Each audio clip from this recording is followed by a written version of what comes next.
The body was found in the river. That was where they always found them, in London, in the Thames, caught on the pilings beneath Southwark Bridge, or turning slowly in the shallows near Billingsgate, or pulled from the mud by the night fishermen who worked the banks before dawn, and who had learned, over years, to treat what the river returned with a certain professional detachment. But this one was different.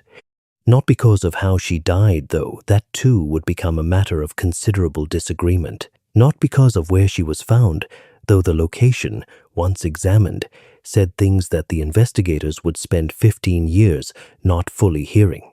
Different because of what was still clutched in her right hand, the body of Agnes Ferrour, 31 years old, widow of a chandler, resident of the parish of St. Sepulchre, without Newgate, was pulled from the Thames on the morning of the 7th of March, 1403, with her fingers locked around a piece of wax, not a candle, not a seal. A piece of wax that had been worked and folded and pressed into a shape that might have been a letter, or might have been a word, or might have been something else entirely, something that required a particular kind of knowledge to read, and that nobody involved in the initial investigation possessed. The coroner's jury met 3 days later. It noted the wax. It recorded the wax. It concluded that Agnes Ferrour had drowned, likely through misadventure, and it moved on to the next matter on the list. The wax was placed in a wooden box with the other effects recovered from the body: a ring of base metal, a piece of linen cord, 3 coins, and the box was stored on a shelf in the coroner's office in Cheapside, where it sat for 19 years without anyone thinking to open it again, until a chandler's apprentice named Simon made a mistake, and until the mistake led somewhere no one expected. You're watching the Scribe of Crimes. Subscribe and turn on notifications. You won't want to miss what's coming. Now, back to London. And back to the woman the river returned and the wax she refused to let go of. To understand what happened to Agnes Ferrour on the night of the 6th of March 1403, you need to first understand what Agnes Ferrour was. Not who she was presented as. Not the widow of Thomas Ferrour, chandler, deceased of a chest fever in 1401. Not the resident of a modest house behind the churchyard of St. Sepulchre, who attended Mass regularly and kept her accounts in careful French and was known in the parish as a woman of quiet industry. What you need to understand is what Agnes was doing. Because Agnes Ferrour was running a business, and the business was not candles. Thomas Ferrour had been a chandler, a maker and seller of wax and tallow candles, a trade that was older than the city itself and considerably more complex than it appeared from the outside.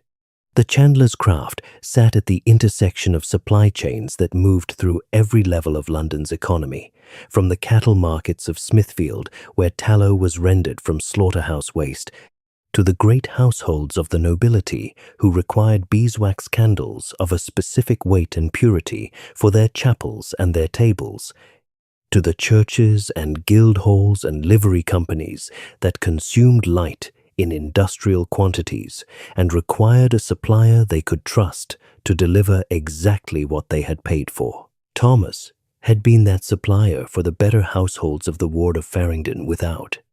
He had built his operation carefully, over 20 years, into something that sat at the reliable, unglamorous center of a trade that touched everything and was noticed by no one. And then he had died and left it to Agnes.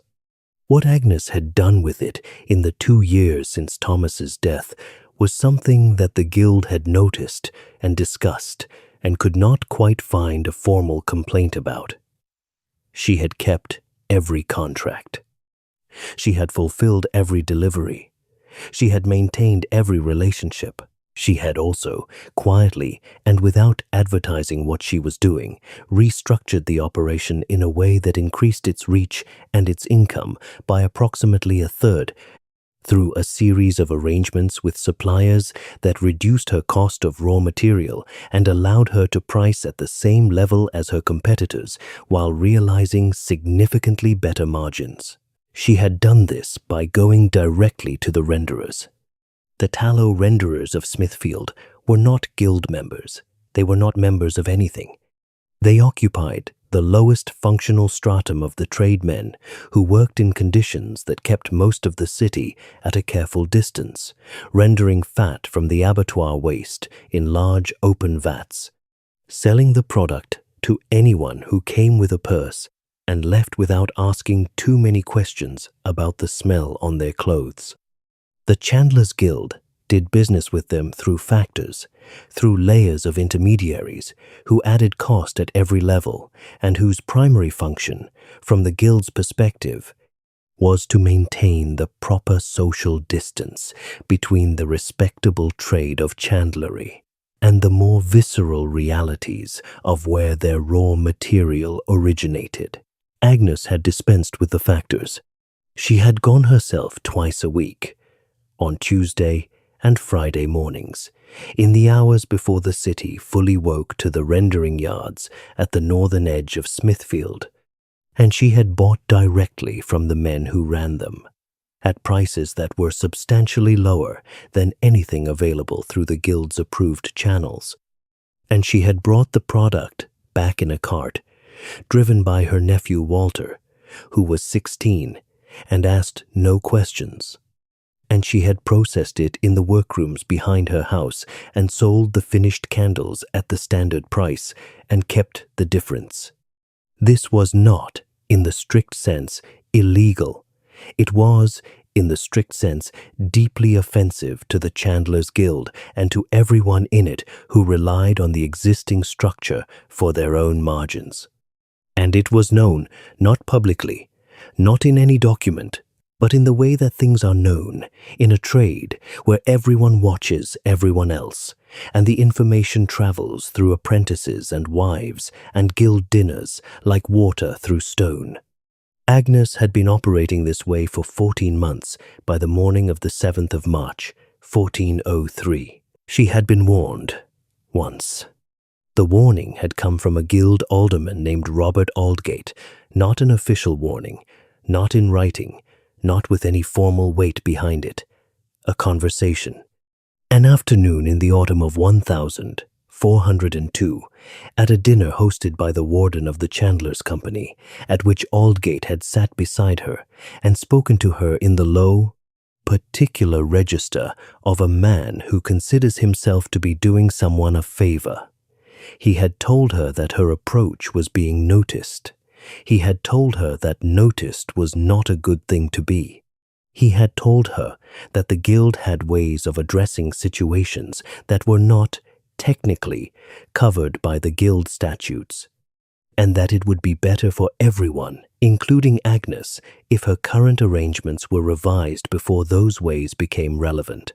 Agnes had thanked him for the conversation, filled his cup, and changed nothing. Robert Aldgate was 48 years old in March of 1403. He had been a chandler for 30 years and a guild alderman for 11, and he had accumulated in those years the specific kind of authority that exists just below the level of formal power, the kind that operates through suggestions and precedents and the quiet shaping of who does business with whom, which in a trade city is the only authority that ultimately matters. He was a compact, watchful man, with a quality about him that people describe differently depending on how they stood in relation to him. His allies called it patience. His subordinates called it control. His wife, when she spoke of him at all, called it stillness. Not the stillness of calm, but the stillness of a man who does not move until he has decided precisely where he intends to go.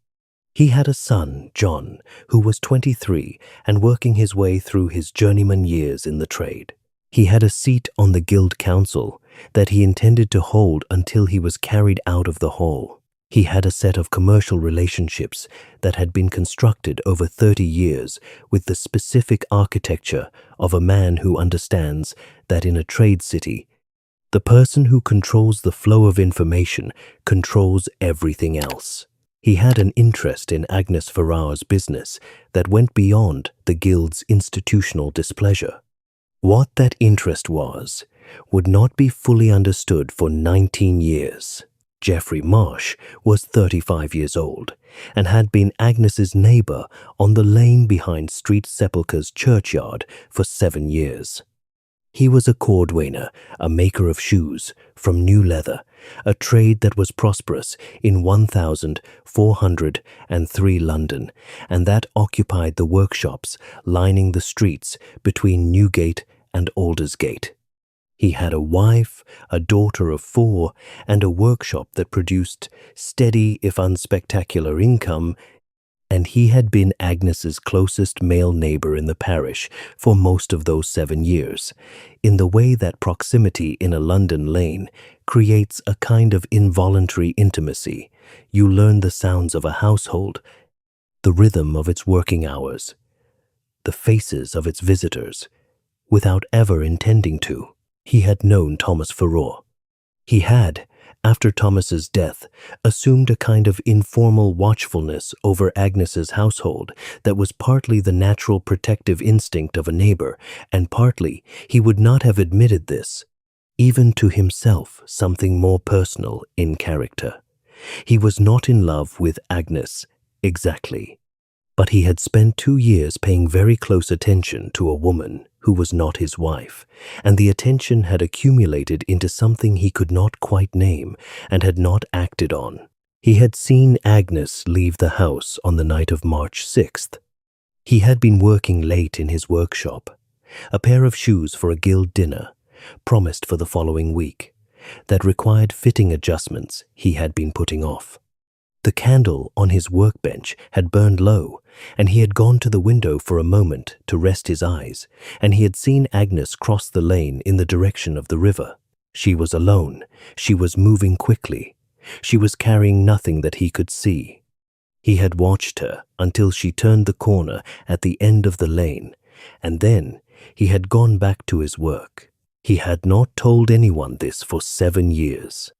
Walter Ferrour was Agnes's nephew, the son of her late husband's younger brother, a tallow merchant in Southwark, who had apprenticed Walter to Agnes at 14 as an arrangement that suited both households.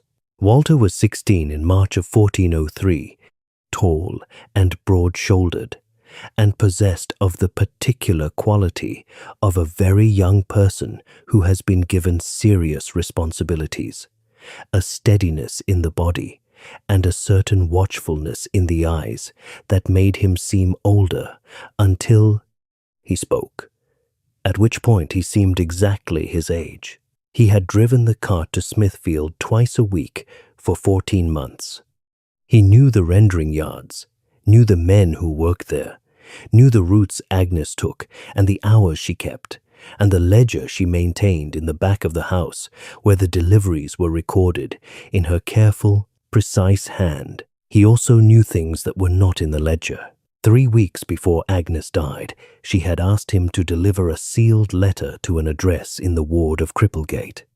She had not told him what was in the letter or who it was, for only the address, and the instruction that it was to be given to no one except the person who answered the door themselves.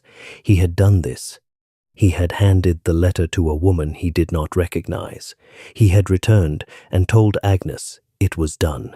She had said nothing. She had given him a coin and gone back to her work. He had thought about the letter frequently in the weeks that followed. After Agnes was found dead, he thought about it almost constantly. He had told no one about it. He was 16 years old, newly without an employer, and in possession of information that he was not certain was safe to carry. He carried it for 19 years. Sister Bridget, of the Benedictine community, attached to the Church of St. Bartholomew the Great, was 58 years old and had been in her community for 40 years. She was not, by nature or by training, a person who involved herself in temporal matters. Her days followed the canonical hours with a regularity that made the world outside the priory seem, most of the time, like a distant noise. She prayed and worked and maintained the community's records, the accounts, the correspondence, the records of masses said for the souls of the departed, the careful documentation of gifts and bequests that sustained the community's work. She had received a letter in early March of 1403. The letter had arrived by a boy she did not recognize, with no indication of who had sent it. It had been sealed with plain wax, no mark, and addressed in a hand she did not recognize. Inside was a single page in the same hand, writing in English of a quality that indicated someone educated but not trained in formal correspondence, the English of a person who thought carefully and wrote carefully, but had not learned the conventions of chancery script. The letter asked her to hold something for safekeeping, not to read it, not to share it, not to open it under any circumstances, unless the author herself came to retrieve it. It said that the author would come in person within the month. It described what would be sent separately by the same boy, a small parcel wrapped in linen.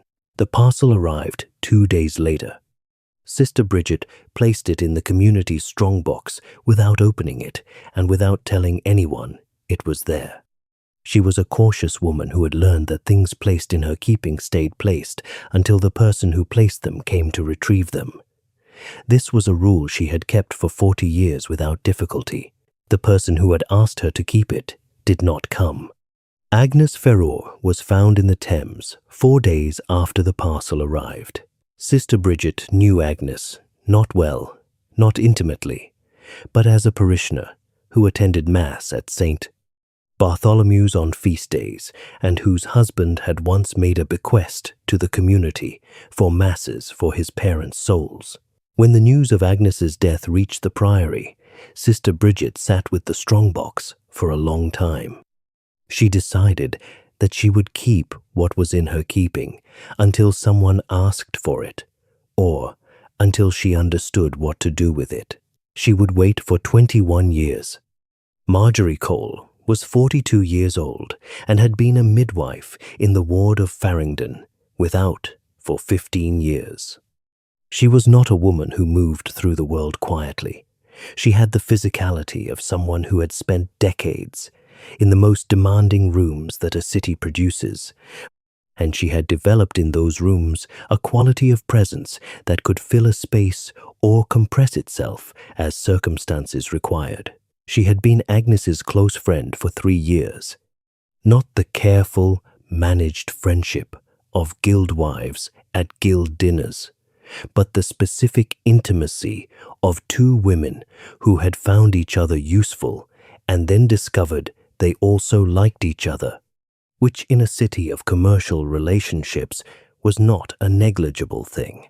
She was the last person to see Agnes alive, before Geoffrey Marsh saw her leave the house in the dark.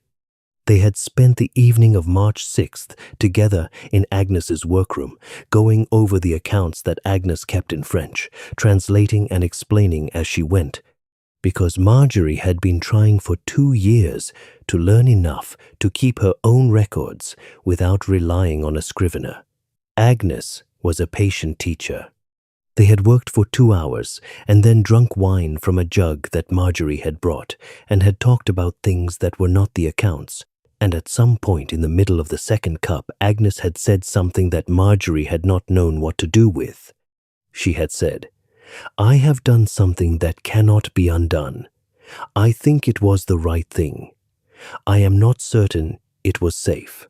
Marjorie had asked what she meant. Agnes had said, "If I do not come back from somewhere I have to go tonight, tell Walter to find the letter he delivered. Tell him to go back to the same address. Tell him to say that the dog has bitten." Marjorie had asked, "Back from where?" Agnes had said, "Somewhere I should not be going alone."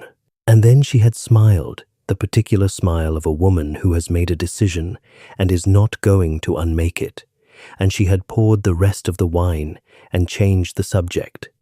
Marjorie had let her. She had thought about that smile for 19 years. Nicholas Cutter was 26 years old and worked in the rendering yards at Smithfield. He had worked there since he was 12, learning the trade from an uncle who had worked there before him, and he had accumulated in those years not only the craft knowledge of the rendering trade, but a particular understanding of the social geography of the city's lower trades, who worked for whom, who owed what to whom, and which of the men in his world were genuinely independent, and which were, in ways they did not always acknowledge, dependent on arrangements they had not chosen and could not easily leave. He had been Agnes's primary contact at the rendering yards for 14 months. He had liked her, specifically. He had respected her, in the way that people in the lower trades sometimes respect someone from a higher level, who treats them as though they are worth treating, which was rarer than it should have been. She had paid fairly, paid on time, asked no questions about anyone else's business, and had shown in small, consistent ways that she understood the risks his direct arrangement with her created for him within his own yard. He had been told, 3 weeks before Agnes died, to end the arrangement. Not by Agnes, by a man he had never seen before, who had come to the yard on a Tuesday morning, the morning that Agnes was due, and who had told him, in the particular register of someone who does not need to raise his voice to communicate a threat, that Agnes Ferrour would not be coming to the yard anymore, and that Nicholas would find it in his interest to have forgotten they had ever done business. The man had left before Agnes arrived. Nicholas had told Agnes what had been said. She had stood very still for a moment. Then she had said, "Who sent him?" Nicholas had not known. He had described the man middling height, dark coat, a mark above his left eye like a burn scar. And Agnes had listened without expression and had taken her delivery and driven away with Walter and had not come the following Friday, and had been found in the river the Friday after that. Nicholas had connected these events in his mind immediately and completely.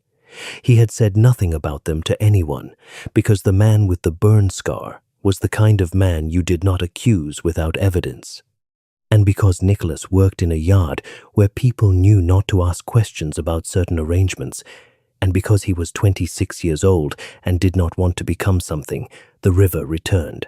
He said nothing for 19 years, and then a chandler's apprentice named Simon made a mistake. The mistake was this.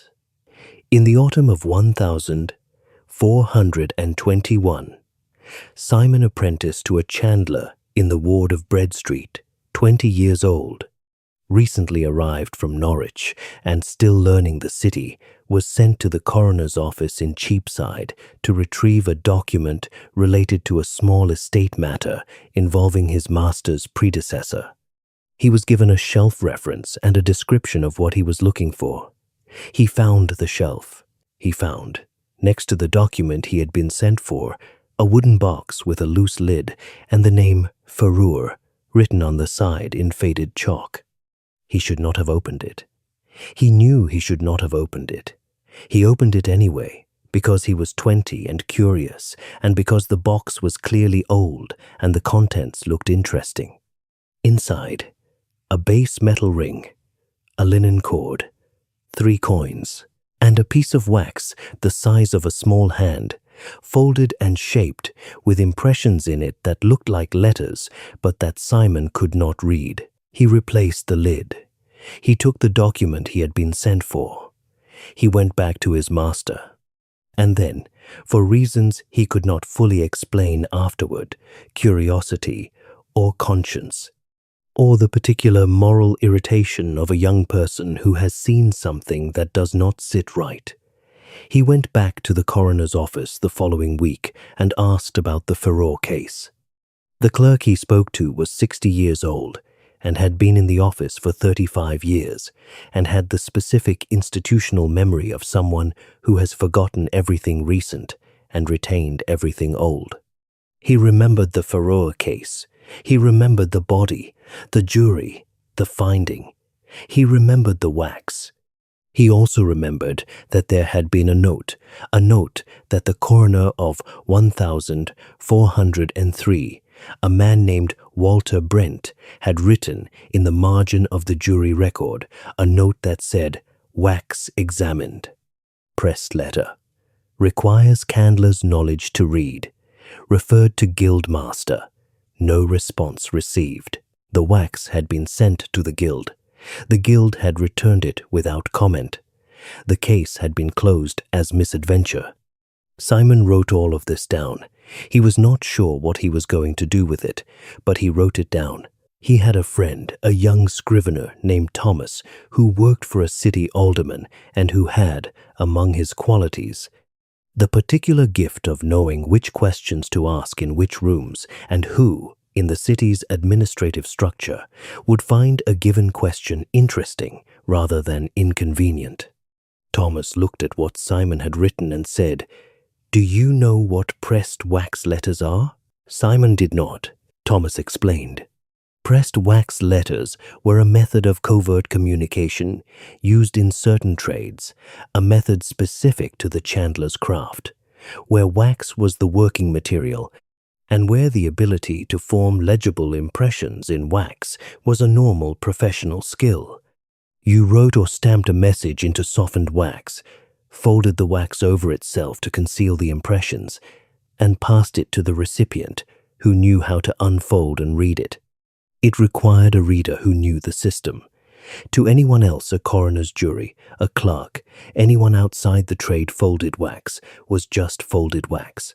Agnes Ferrour had been clutching a message when she was pulled from the river. A message she had either received that night or had been carrying to deliver, or had been carrying as evidence of something she intended to show someone. A message that the coroner's jury had correctly noted and correctly identified as requiring specific knowledge, had referred to the guild for interpretation, and which the guild had returned without comment. Without comment. Simon sat with this for 3 days. Then he went to find Marjorie Cole. Marjorie Cole was 61 years old in 1421 and had delivered approximately 900 children in the ward of Farringdon Without, and had in the process accumulated the specific authority of a woman who knows every family's most vulnerable moment and has handled each of them with discretion. She was not a woman who frightened easily, and she was not a woman who had forgotten what Agnes had said to her on the evening of the 6th of March, 1403.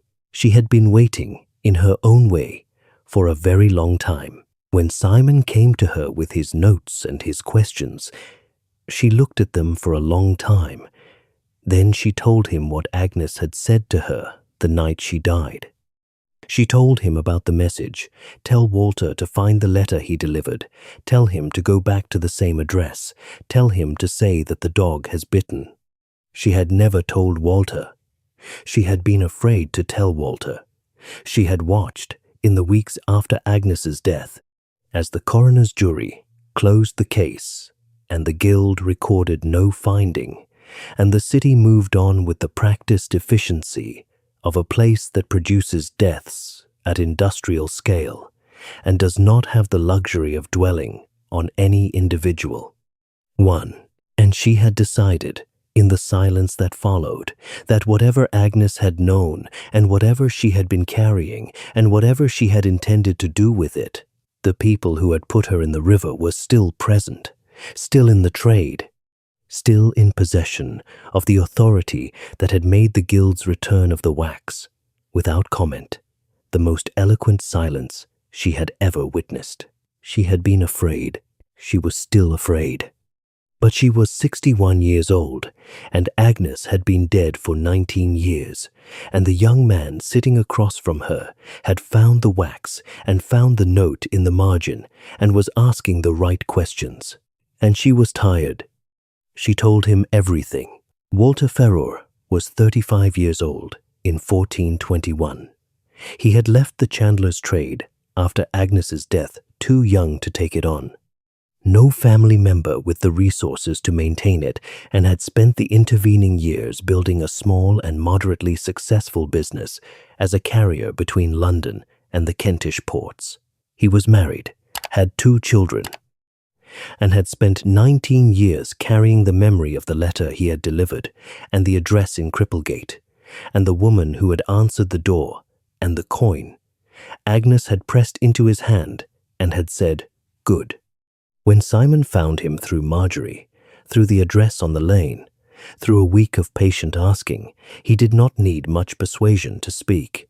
He had been waiting for a reason to speak since he was 16 years old. He described the letter, the address, the woman. He described the rendering yard, the arrangement, the Tuesday morning when the man with the burn scar had come and told Nicholas that Agnes would not be coming anymore. He had not known about the man with the burn scar until Agnes told him on the walk home from Smithfield that day. He had heard the conversation. He had remembered it with the specific, undiminishing clarity of a detail that lodges in the mind because it precedes catastrophe. The address in Cripplegate he remembered exactly. He had been there once and had gone over the route in his memory so many times that it was worn smooth. He wrote it down for Simon. Simon went to the address. The house had changed hands twice since 1403. The woman who had answered the door in 1403 was not there, but an elderly neighbor, a woman of 70, who had lived on the street for her entire life, and who had the institutional memory of a person who never left a neighborhood, remembered a woman who had lived in that house in the Bow. Years around 1400, she remembered her as the wife of a tallow merchant from Southwark. She remembered that the woman had left the house suddenly in the spring of 1403 and had not returned. The tallow merchant from Southwark, Thomas Ferraur's brother, Agnes's brother-in-law, and Walter's father. The letter Agnes had sent to Cripplegate had been sent to Walter's mother. Simon went back to Walter. He found Walter in his warehouse near Billingsgate, supervising the loading of a cart. He told him what the neighbor had said. He watched Walter's face while he processed it. Walter was silent for a long time. Then he said, "My mother left Southwark in the spring of 1403. She told my father she was going to Coventry to care for her sister. She never came back. My father died 2 years later, believing she had left him. I grew up believing the same thing." He stopped. Then he said, "She was the address in Cripplegate." Agnes had sent the letter to Walter's mother, not because Walter's mother was connected to the guild or to the rendering yards or to anything Agnes had been doing with her business, but because Walter's mother had, at some point before March of 1403, told Agnes something, or given Agnes something, or Agnes had trusted her with something that Agnes did not trust to anyone else. Something that Agnes had then also sent in a separate parcel by the same boy to Sister Bridget of St. Bartholomew's for safekeeping. Walter's mother had disappeared from London in the spring of 1403. Agnes had been found in the Thames that same spring. Simon went to St. Bartholomew's. Sister Bridget was 79 years old in 1421. She had been waiting with the patient, accumulated discipline of 40 years of religious life, for someone to come and ask for what was in the strongbox. She had outlived 2 priors and 4 warden aldermen, and the coroner who had closed the Ferrour case, and the guildmaster who had returned the wax without comment. She had watched the city go on producing its lives and deaths, and had kept the strongbox locked and the linen parcel inside it untouched, and she had prayed regularly and specifically for the soul of Agnes Ferrour, without knowing whether the prayer was necessary or simply just When Simon came to her with Walter's testimony and Marjorie's account and the notes from the coroner's clerk, she listened to all of it without interruption. Then she rose and went to the strongbox and opened it and placed the linen parcel on the table between them. The parcel, when unfolded, contained two things. The first was a ledger, small, bound in plain leather, written in the same careful French that Agnes kept all her accounts in. It covered 14 months of transactions, the rendering yard purchases, the direct deliveries, the margins, the buyers, the prices, normal business records, except for the last 12 pages, which were not about candles at all. The last 12 pages documented a separate set of transactions entirely. A set involving the Chandlers Guild, a tallow merchant in Southwark, a factor named Cutter, who operated between the rendering yards, and a set of buyers Agnes had identified by initial only, and a flow of money that moved through the chandler's trade in a way that was not consistent with any legitimate commercial arrangement. Agnes had been able to reconstruct. She had been investigating something. Not reporting it, not yet. Investigating, building a record, documenting the shape of an arrangement that she had encountered at its edges in the rendering yards and had followed, over 14 months, toward its center. The second thing in the parcel was a piece of pressed wax, folded, the size of a hand, identical to the one clutched in Agnes's hand when she was pulled from the river, except this one was intact, unread, preserved in a state that meant it could be unfolded. Neither Simon nor Walter knew how to read pressed wax letters, but they knew someone who did. They went to the Chandlers district in Bread Street, to Simon's master, who was old enough to remember the technique and who had learned it as an apprentice from a chandler who had used it in the 1370s and who had never understood why the practice had faded. It was, he said, perfectly practical. He unfolded the wax carefully, over a low heat, flattening the impressions back onto a flat surface where they could be read. The message was 9 words. Aldgate holds the debt. Cutter moves the silver. See ledger. Robert Aldgate, the guild alderman who had warned Agnes in the autumn of 1402, the man who had told her that noticed was not a good thing to be, and that the guild had ways of addressing situations not covered by the statutes. The arrangement Agnes had been documenting in the last 12 pages of her ledger was this. Robert Aldgate had, over a period of approximately 5 years, been using the chandler's trade as a mechanism for the conversion of money from a source that could not be publicly acknowledged. The money debt instruments, obligations on property, arrangements with a set of Southwark merchants that Agnes had not been able to fully trace moved through the rendering yards and the tallow factors in the form of payments that appeared on the surface to be ordinary commercial transactions. Nicholas Cutter, not the Nicholas who worked the yards in 1403, but his uncle, a factor of the same name who had operated between Smithfield and the Guild for 20 years, had been the mechanism of the movement, and the Southwark tallow merchant, Walter's father, Thomas Ferrour's brother, had been, without his knowledge or consent, the name on certain instruments that gave the arrangement its appearance of legitimacy. Walter's mother had understood this. She had seen the instruments. She had told Agnes. Agnes had spent 14 months building the record.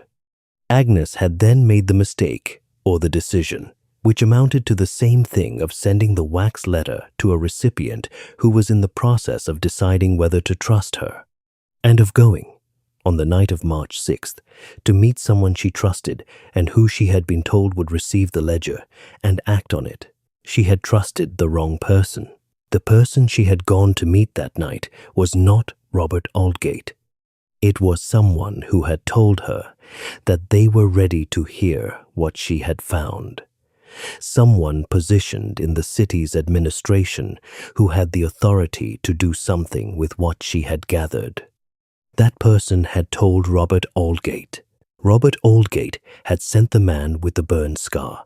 Nicholas Cutter, the young one, the one who worked the yards in 1403, not the factor, had been the last reliable witness. When Simon and Walter went to find him, they discovered that he had left London in 1404 and had been living for 17 years in a village in Essex, working as a carter. He was 42 years old and had the quality of a man who had been waiting for a difficult conversation and was, on some level, relieved that it had arrived. He told them about the Tuesday morning and the man with the burn scar. He told them the man's name. He had learned it, later, at a safe distance, from a source he would not identify, and the name was not Robert Aldgate. It was a name that Simon did not recognize, but Walter did. The man with the burn scar had been in Robert Aldgate's household for 20 years. He was not a guild member, not a merchant, not anyone who appeared in any formal record. He was the kind of person that a man like Aldgate kept around for the kind of work that did not appear in formal records. Robert Aldgate had been dead since 1409. He had died of a seizure at 64, surrounded by his family, having served as guild alderman for 22 years and having never, in any document or testimony, been connected to Agnes Ferrour, or to anything Agnes Ferrour had found. His son John was 43 years old in 1421 and had his father's seat on the guild council. The inquiry that followed took 2 years. It was conducted not by the guild whose interest in the outcome was considered, by the city alderman who authorized it, too direct to allow guild involvement, but by 2 civic magistrates appointed by the mayor's court, who worked through the ledger page by page and who cross-referenced Agnes's documentation against the guild's own financial records and against the property instruments held in the Southwark registries. What they found in Agnes's ledger was accurate. Every transaction she had documented could be corroborated, at least partially, in the surviving records. The arrangement she had described, the conversion of money through the chandler's trade, the use of Walter's father's name on instruments he had not consented to, was exactly as she had recorded it. The man with the burn scar was found in 1422, living in a ward of Westminster under a name he had not been born with. He was 58 years old and had been, for 20 years, in the employment of John Aldgate Roberts' son, performing the same functions he had performed for the father. He was questioned under circumstances that gave him a strong incentive to speak, and he spoke. He confirmed that Robert Aldgate had given the instruction. He confirmed that he had gone to the rendering yard and told Nicholas that Agnes would not be coming any more. He confirmed that he had met Agnes on the night of the 6th of March 1403. At a location she had been directed to by a message, she had received a message that had pretended to come from the city official she was trying to reach, and that he had taken her ledger and taken her wax letter and put her in the Thames. He said that Robert Aldgate had told him Agnes had been investigating something she did not understand and that she needed to stop. He said that the ledger had been destroyed. He had not destroyed it. He had kept it. For the same reason that people keep things, they should destroy the specific, irrational insurance policy of a man who wants to be able to prove, if the moment comes, that he was an instrument rather than an author.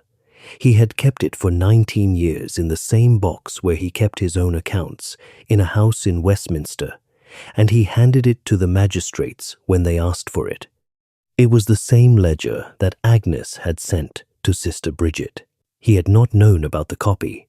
Agnes Ferrour had made 2 copies of her ledger. She had kept one and had sent one to Sister Bridget for safekeeping. She had sent the wax letter to the same address as the letter she sent Walter to deliver, because the wax letter was the key, the summary, the 9 words that pointed to the ledger and made the ledger readable. She had made the copy because she had understood at some level that she was doing something that might not end well. She had been right, and she had been careful.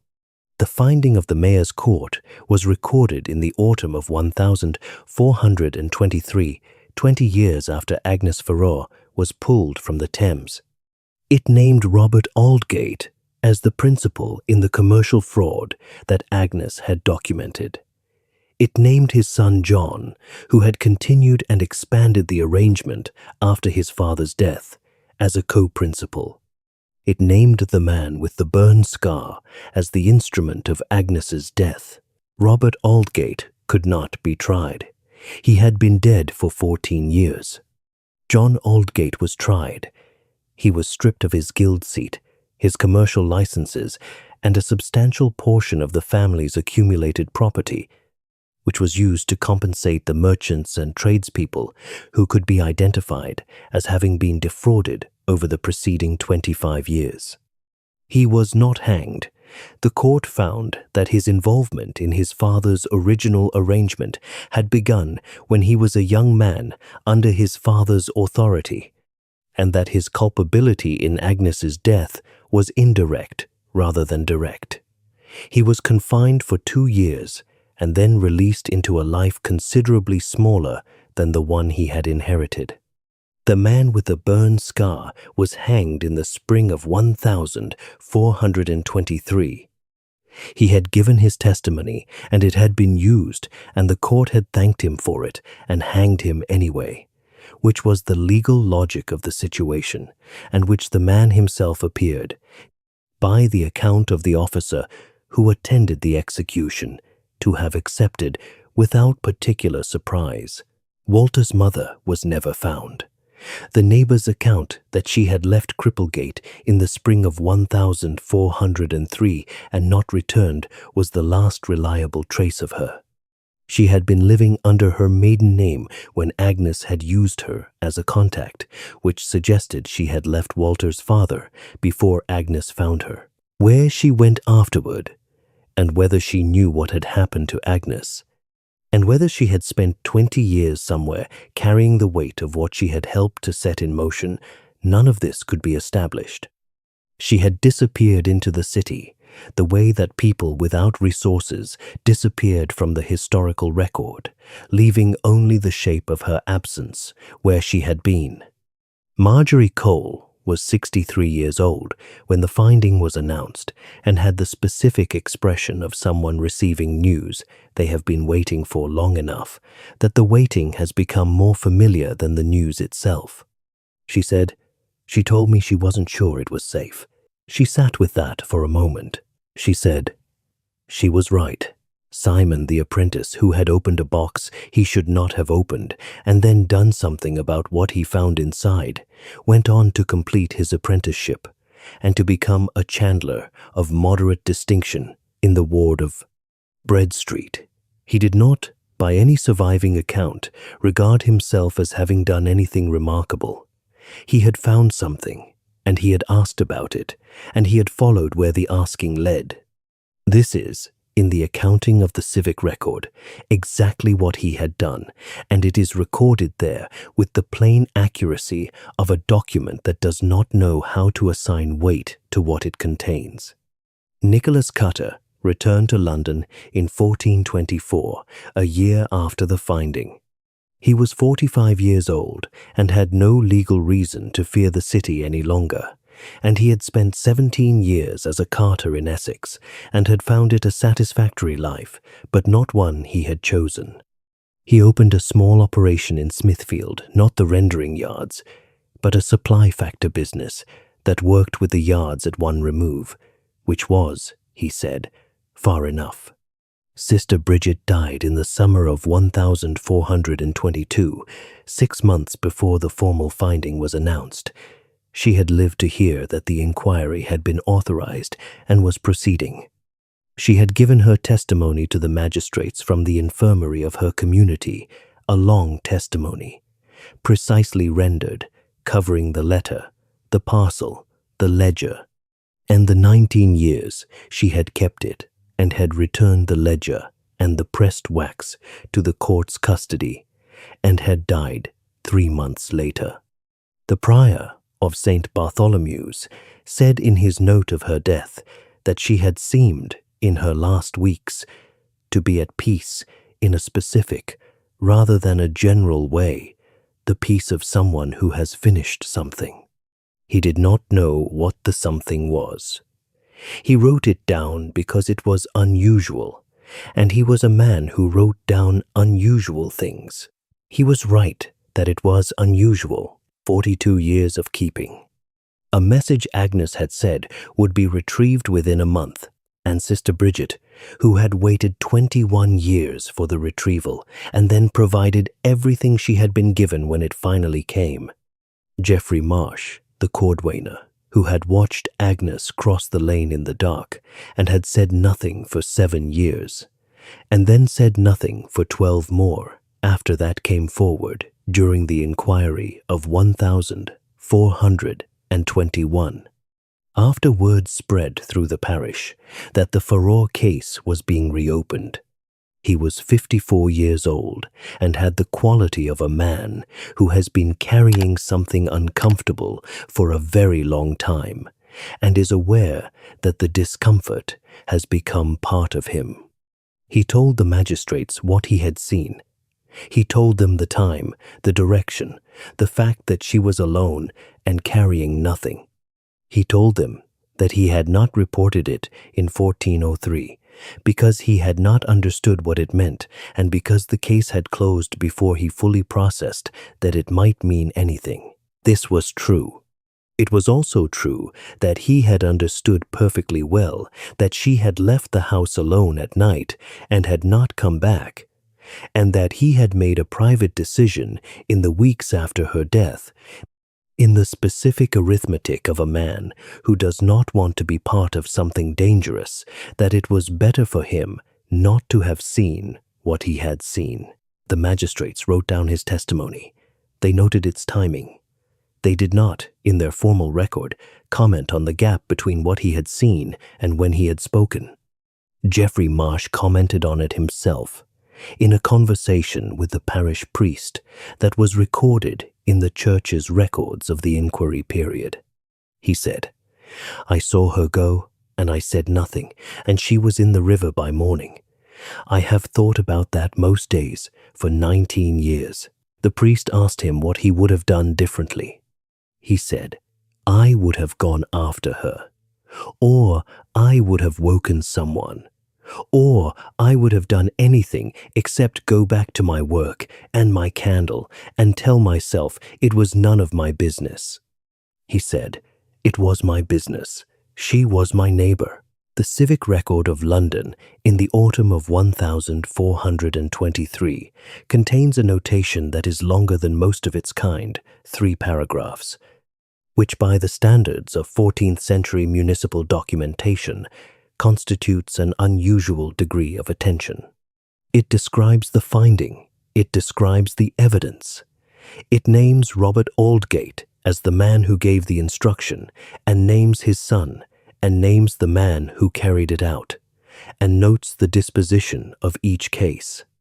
It records the restitution made to those defrauded, and at the end, in a sentence that appears to have been added by a different hand than the main record, a scrivener who may have been instructed to add it, or may have added it on his own authority, which would have been unusual and which is perhaps why it is in different ink, it says, Agnes Ferrour, widow, Chandler, of the ward of Farringdon Without, was killed for knowing what she knew and for writing it down. The record is restored to her, 20 years. A piece of wax clutched in a dead woman's hand, a ledger in a strongbox that outlasted everyone who wanted it to disappear, and a young man from Norwich who opened a box he should not have opened and could not leave alone what he found inside. Before you go, this case left behind 8 people, and each of them made a choice that changed when the truth arrived. Agnes, who spent 14 months building a case against powerful men and then trusted the wrong person with the hour of her most vulnerable act, going alone into the dark to deliver what she had gathered, when she had the evidence to know that someone had already been sent to stop her. Sister Bridget, who kept a parcel in a strongbox for 21 years because a woman she barely knew had asked her to, and because she had made a vow, in her own private way, to keep it until it was asked for, and who died 6 months before she could hear the outcome. Marjorie Cole, who held Agnes's last words for 19 years, out of a fear that was entirely rational and entirely wrong, and who was 61 years old and tired when she finally let them go. Walter, who delivered a letter at 16 and spent 19 years knowing that whatever was in it had killed his employer and had possibly also taken his mother, and who had to be found rather than finding, because carrying the knowledge alone was the only thing he had known how to do.